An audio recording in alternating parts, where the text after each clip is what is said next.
विषकाताला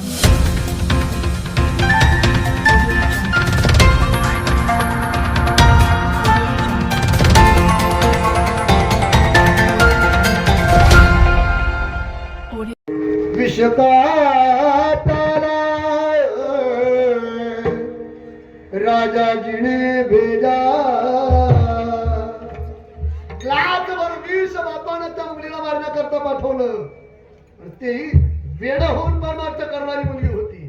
वेडी झाली होती परमार्थामध्ये.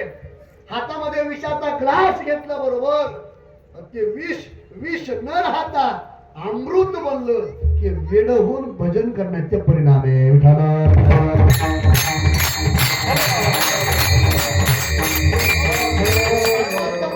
झालं पाहिजे. भगवंताच्या भक्तीमध्ये वेड झालं पाहिजे. आज तुकोबारा वेड झाले. तुकोबारा स्वतः सांगतात मै बोली घर जाणी बाट. मी घरी जाण्याचा रस्ता विचारलो. 3 प्रकारचं घर मी आपल्या समोर मांडतो. लक्षपूर्वक आहे का? 3 प्रकारचं घर मांडतो. जे 4 भिंतीचं घर आहे ते घर देहरूपी घर. आणखी एक मूळ घर आहे. आणखी एक मूळ घर आहे तुकोबारा म्हणतात तेही घर मी विसरलो. 4 भिंतीचं जे घर आहे ते तुकोबारा म्हणतात मी कधीच विसरलो होतो.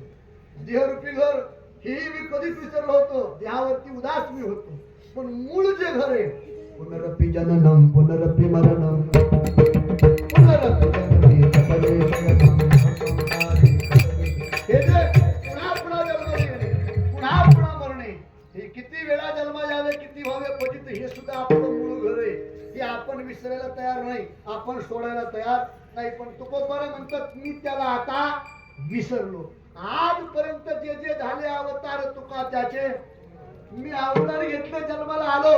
पण आता मी घरचा रस्ता विसरलो. मै भुली घर जानी बाट. गाव महाराज म्हणजे मी हात म्हणजे संसार हात म्हणजे बाजार हात म्हणजे भक्ती भक्तिरूपी बाजाराला मी आलो. नामस्मरण रूपी साधनेला मी आलो. परिणाम मी हे विसरलो. बर मग विसरले तुम्ही पण विसरण्याकरता नेमकं कार्य काय होतं? काय कारण घडलं? रे मनमोहन लाल